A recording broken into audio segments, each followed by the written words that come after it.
What it do, man? It's your boy Yung Pooda, and I just jumped off the porch with dirty glove bastards. Let's get it.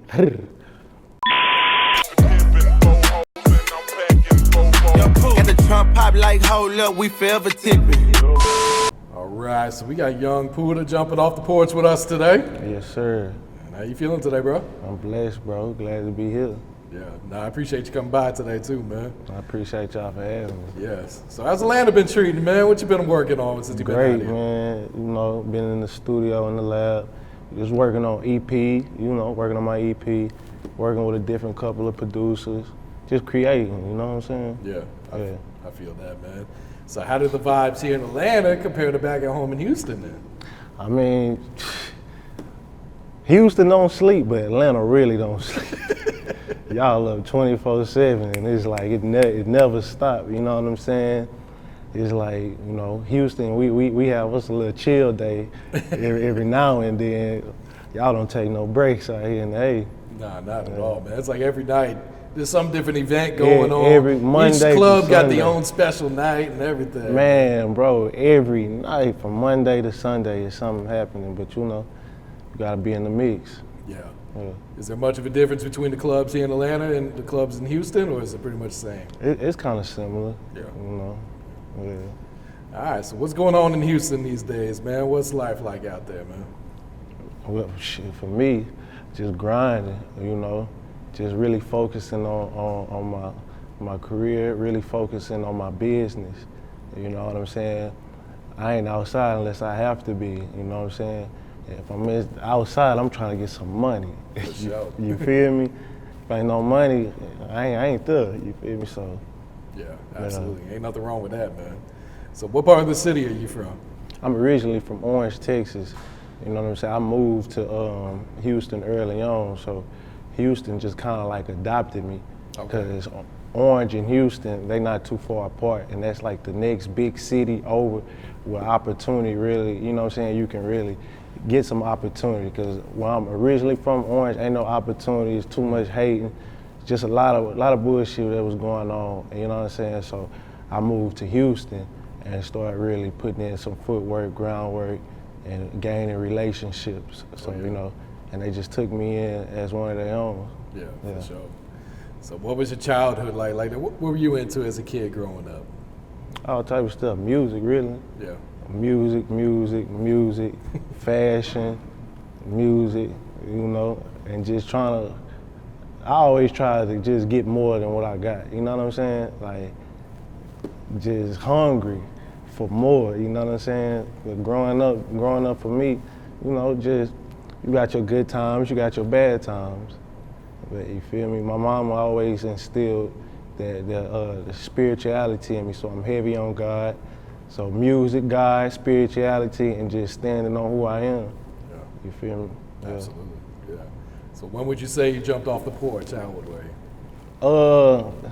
I could say probably late, like 19, 20. And I really just started getting into, a whole lot of stuff that I probably shouldn't have got into, but it molded me.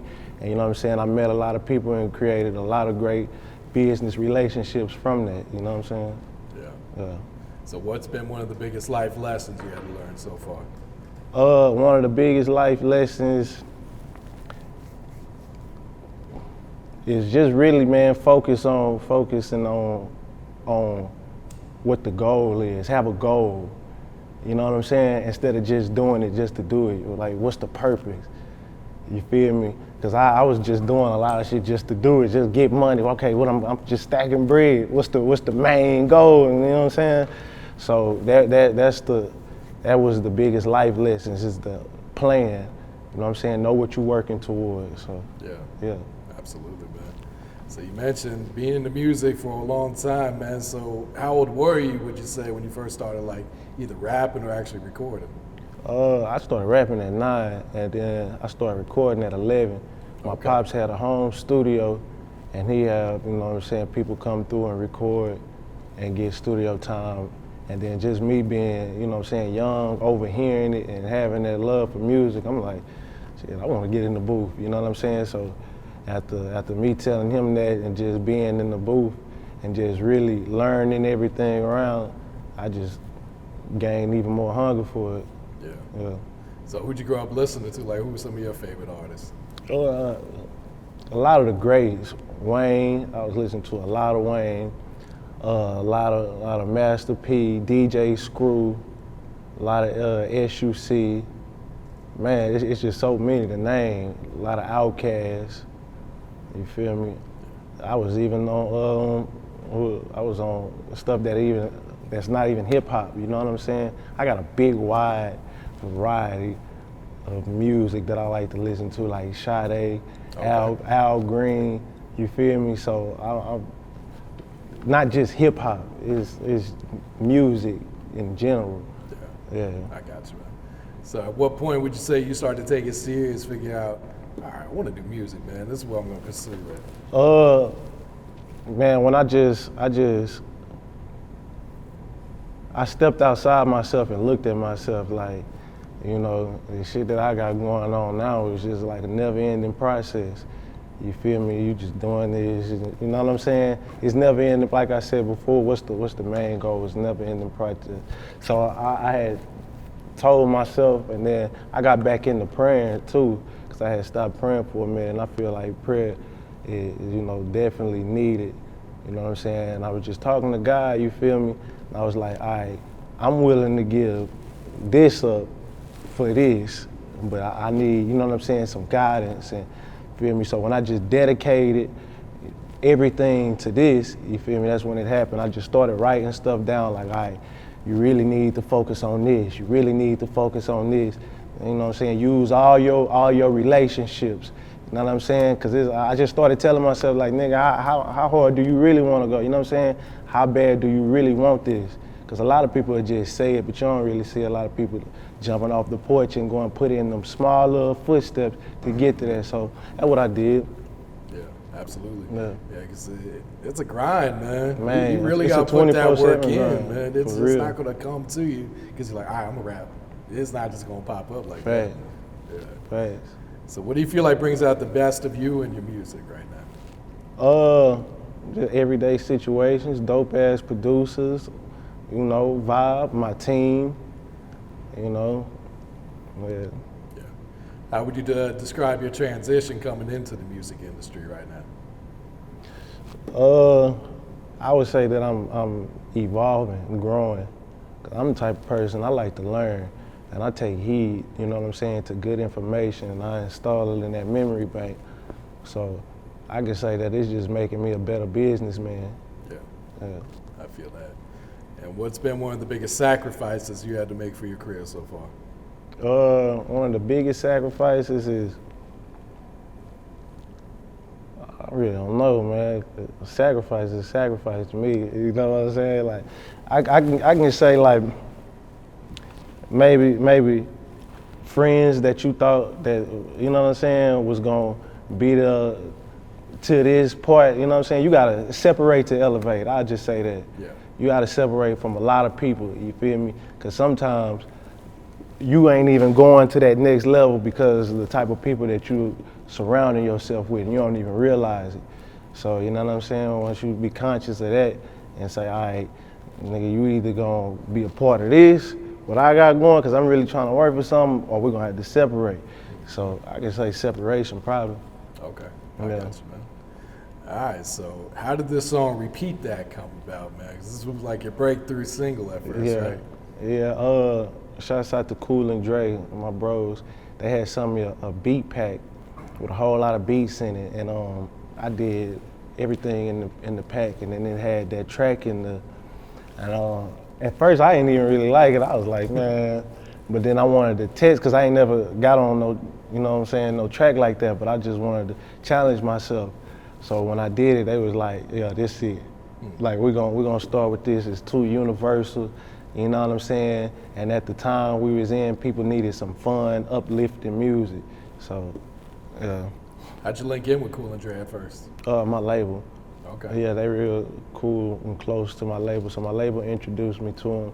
And when I went to Miami, we got it in, and we've been locked in ever since. Yeah. Yeah, speak on your relationship with Cool and Dre right now too, man. Yeah, man, they're my big bros, and like I say, they just not producers, they real big bros to me. Like, they give me the game and they give me business tips, and you feel what I'm saying? It's a real relationship, and that's why I feel like we create such a great, you know, we create great music because of the bond, you know what I'm saying? And what's the chemistry like when you guys are cooking up together in the same room? Bro, it's crazy. Full of vibes and creativity. You know what I'm saying? The vibration is just on a whole nother stratosphere. We just in there locked in, focused. Yeah. You know what I'm saying? And you're signed to 10 records, right? Yeah, it's a 10 records. Okay, so how did that all come about? How did they discover you at first? Well, man, shouts out to my boy JG. A mutual friend was doing business with them on another type of level. With I don't know what they were doing business with bullies. He's into bullies and the dogs. Mm-hmm. So, you feel me? And he knew that they were starting up a label. So he had mentioned me or whatever, and they had told me that they was like watching me for about 2 weeks or whatever. And after seeing the content I was putting out, they was like, yeah, we gotta mess with him. So we got on the call or whatever they called me.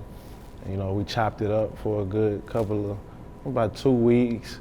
You know what I'm saying? They sent the paperwork over. Paperwork was good. The lawyer looked over it, and it was a wrap after that. Yeah. And speak on the importance of having a team like that behind you right now. Man, you can't do it alone, you know what I'm saying? And then you only really as good as your team. Yeah. You and your team, you feel me? You are who you surround yourself with. So, you know what I'm saying? You strong person, you gotta get your strong team. You feel me? Absolutely, man. All right, so Chicken and Grits. So how did the original song come about? That was another beat out the packet that Cool and Dre sung me. And yeah, I just wanted to get real, you know, ratchet on that somewhat. You feel me? I wanted to just talk about some essentials, big booty women and chicken and grits. That's what we on in that Texas. You feel me? So after I did that, I recorded a long ass verse to it. It was a long verse. And then Cool had came in the studio and we had broke it down and left left the second verse open. And after listening to it, we was like, yeah, we need a female on this. And he had the idea to put Dream on it. Shouts out Dream Dog. And when we sent it to her, she loved it, sent it back, and we was like, oh yeah, this is exactly what, you know what I'm saying? This is exactly what we needed right here. Yeah. So. Did you know that was gonna be a big hit for you? Nah, I really did. I mean, when she sent it back, I was like, yeah, this definitely, I knew it was a hit off the track. Let me say that, I knew it was a track, but I didn't know it was gonna be as big as it did. Yeah. And then you got Trey Songz on the remix too. That's major. Man, that's legendary right there. Yeah. You know. So why'd you guys decide to go with Trey for that one? Matter of fact, Trey actually hit us up. So oh, really? I was in Houston. I was bringing my cousin to do his taxes or something. I forgot what. I think he was doing his taxes. My label had hit me up. They was like, hey, where you at? I was like, man, I'm in Houston. They was like, we finna fly you to Florida right now. It's like, man, Trey really like chicken and grits. He want to get on the remix. Like, put him on it, take everything off, put him on that. You know what I'm saying? So I hopped on the flight, we went to Miami. I forgot what studio we was at, super vibe, got in there, you know, Trey pulled up and he did his thing. I actually got to witness him, you know, record right there. He recorded right there, then we shot the video in the studio. So, you know what I'm saying? I was really thankful for that because not too many people get those type of blessings. You feel me? Absolutely. That was a major look, right? Man, that was major. He jumped on that for, man, hey, shout out to he jumped on that, you know what I'm saying? Like for the free, so that's big. Absolutely. That's love, that's love. And now you got the new single going crazy, man. You know, so how did this one come about with DJ Chose and who else is on? And Dre's on it too, right? It's DJ Chose. You know what I'm saying? I had one of my producers that hit me and was like, "Yo, send me something to sample," because I was talking about doing a sample track. I ain't had a track that I sampled yet, and you know, I listened to a lot of music, so I just sent him a variety, And out of that variety, it was still Tippin. That was the first song I sung him too, because out of that package was my favorite. And then he sent the beat back like 3 days later. I was like, yeah, I'm for the snap on this, because I was like, wow, you feel me? And I actually recorded the track right after I did the Chicken and Grits video with Trey Songz. Oh, really? Yeah, it was right in that timing. So, did the track. Again, I had an open verse. I wanted to put somebody on. I was gonna put 2 people on it, try to recreate the whole thing. You know, Mike Jones, he had Pow Wow and Slim. I wanted to get Chose and someone else, but I felt like it was gonna be too long of a song. And this time, you know what I'm saying? So, Chose real cool. Me and Chose been knowing each other for a long time. So after listening to the track and just thinking about like, man, who can I really put on this song? You know what I'm saying? Chose had crossed my mind, because we had been supposed to do something together, but we just never really got the time to, because he doing this, I'm doing that. You know, Chose been hot for a little minute. It's kind of hard to catch up with Chose. But we had ran into each other in Atlanta before I recorded it, and then we had reconnected, you know what I'm saying, locked in or whatever, got his number, then I was sent him the track, sent it back, and then it was a wrap after that, so yeah. And the shit turned out really dope, because, you know, it's hard to remix or remake such a classic song. Yeah, that's facts though. Yeah. So what type of reaction do you guys get when you play this in the club right now? Because I'm sure Houston's going crazy over this song. Yeah, they love it. They playing it everywhere. You know, Atlanta jamming it, LA, Texas, Florida. Like, it's going crazy. Yeah, and it's starting to bleed over in the New York area too. So. Okay. Yeah. What was it like watching it on BET Jams? Huh? You know, these feelings be. I really can't explain them, because it's like something that you know you want, and you always want, and then when it happens, all you could do is just smile and thank God, you know what I'm saying? That's the feeling I get. Absolutely. Any plans to remix that one, or is that's that? Which one? Forever Tippin. Oh, you know, we talking about it. I got a remix on the way too. Okay. But it's all females. It's a female remix, you know, with straight females. But I think I might do an official remix too, though. Like, okay. You know. And the females in Houston are going crazy right Man, now. they gonna too, go. man. Yeah, I got some Atlanta talent too. Female artists on there too. Okay. You know, they putting their verses in, and you know, they stepping. For sure. So Vivid Pictures, this is going to be your debut project, right? Yes, sir. Yeah. So first off, just explain that title. Why'd you choose to go with Vivid Pictures? Because I feel like when you listen to each track, you're gonna be able to not only hear it, but you're gonna be able to see it and feel it, and it's gonna be like a movie. You know what I'm saying? It's gonna put you, if not put you in my situation, it's gonna put you in your situation. You know what I'm saying? Where you can relate to it. Like, I've been through this before. You know what I'm saying? So I really understand what he's saying. So I wanted to call it Vivid Pictures, and really that's why. You feel me? Each track is a motion picture, but it's real life. You know what I'm saying? Yeah. And you're gonna see it vividly too when I'm telling you.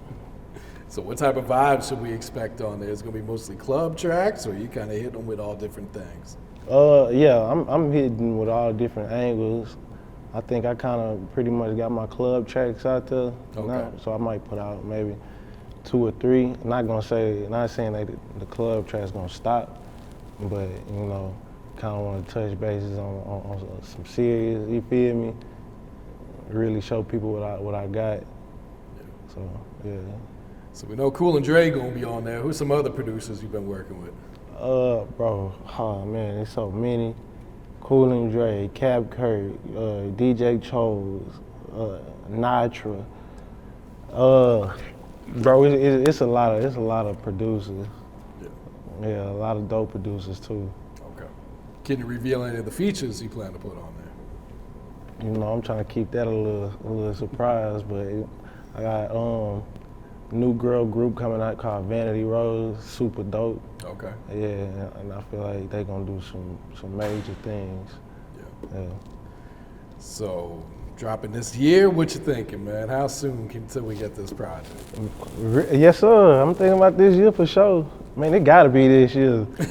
Real talk. Me and my team be talking about that. We've been talking about that, so it's gonna be soon, sooner than people think. Cause I've been working on this for a little minute. You know what I'm saying? Yeah. All right, so let's talk about the music scene in Houston, man. What's going on out there? It seems like I said, a lot females really holding it down. Yeah. It seems like there's just a lot of talent, period, coming out of Houston, right? Yeah. You know, I feel like we just now starting to get that look. Like, you know what I'm saying? I feel like we've been underrated for so long. Cause it's like when you mention Atlanta or if you mention New York or LA, it's like, you know what I'm saying, with the music scene, that's where they telling us to go. That's where people was telling, man, you need to go to Atlanta, you need to go to LA, you'll be the, you know what I'm saying? And I feel like Houston, number one, we're too big of a city, you feel me, to not have that you know, that whatever, that type of weight, you feel me? Like, nah, you could blow right there in Houston, or y'all need to go to Houston. We should go to Houston. You know what I'm saying? But, absolutely. Yeah. Yeah. And what type of impact and influence would you say Houston's had on the culture and on the rap game too? Man, about 75–80%. You know, everybody sipping drink. Everybody double cupped up. You know what I'm saying? And everybody know where that came from. The whole wide world. You know what I'm saying? Then pulled up. Feel me? So. Yeah, even like the screwed up music and everything. Even the slow music. There was a point in time when everyone had the screwed up hook. Man, come on, bro. I feel like if it wasn't for Screw, nobody would know about changing the pitch, making one part voice deeper than the, like nobody be slowing nothing down, nobody be doing that. But, you know, that's the type of impact Houston had. Candy paint with the swangers and, you know what I'm saying? We got some of the hottest strip clubs too. Yeah, absolutely, man. So what's some of your goals for like the next year, man? What are you trying to get accomplished? Really, man, just accomplish as much as I can. I'm trying to become an entrepreneur, so whatever that takes, you feel me, I'm working towards that, really perfecting my craft. Like I say, perfect being a businessman, learn, you know what I'm saying, be a CEO, big boss. Yeah. You feel me? Yeah. What other businesses are you trying to get into outside of the music? Then? Everything. Trucking, real estate, restaurant, whatever. I want my hands in everything. Fashion, you know what I'm saying? Yeah. You feel me? I want to build something for the kids in my area too, whatever that is, you know, definitely want to build too, you know what I'm saying? Give back to the community. But, yeah, you need the chicken and grits restaurant or something, man. you know what I'm saying? A little soul food spot. So. All right, anything else you're working on right now, Pooda? What else is coming up for you, man? Man, this is content. Content. Shows, content. Shows, and content. Yes, sir. All right, you got any last words for your fans? Any shout outs you like to give? Man, shouts out to the world, you feel me? Shouts out to Fruit City, shouts out to H-Town, shouts out to Texas, Atlanta, shouts out to Dirty Glove Bastard. You know, we off the porch. Y'all can follow me on IMYUNGPOODA on everything. Yes, sir.